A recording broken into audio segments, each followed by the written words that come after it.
இன்னைக்கு டே 3 of 30 days of ரம்ஜானோட first ஜும்மா. இன்னைக்கு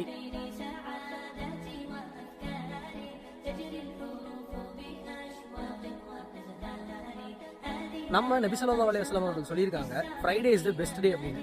அதே மாதிரி ரம்ஜான் அன்னைக்கு தான் சொர்க்கத்துடைய வாசல்கள் திறக்கப்படும்னு சொல்லியிருக்காங்க.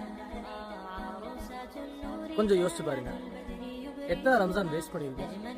தொழுகையில் ஒழுக்கமா இருந்திருக்கோமா? அல்லாஹ் கொடுத்துருக்க சான்ஸை வேல்யூ பண்ணியிருக்கோமா? இந்த ரம்ஜான் உங்களோட டேர்னிங் பாயிண்டா இருக்கலாம்.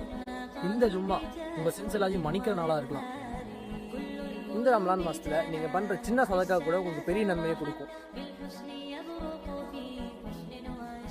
அல்லாஹ் தஆலா நம்ம எவ்வளவு தொழுகிறோம், எவ்வளவு துவா பண்றோம்னு பார்க்க மாட்டான். நம்ம எவ்வளவு முழுமையா பண்றோம், எவ்வளவு மனசோட பண்றோம் தான் பார்ப்பான். இன்னையோட கேள்வி என்னன்னா, அல்லாஹ் தஆலாக்கு பிடிச்ச பெயர் என்ன? உங்களுக்கு தெரியும், கமெண்ட்ல மறக்காம சொல்லிட்டு போங்க. நீங்க தான், நாங்க தான்.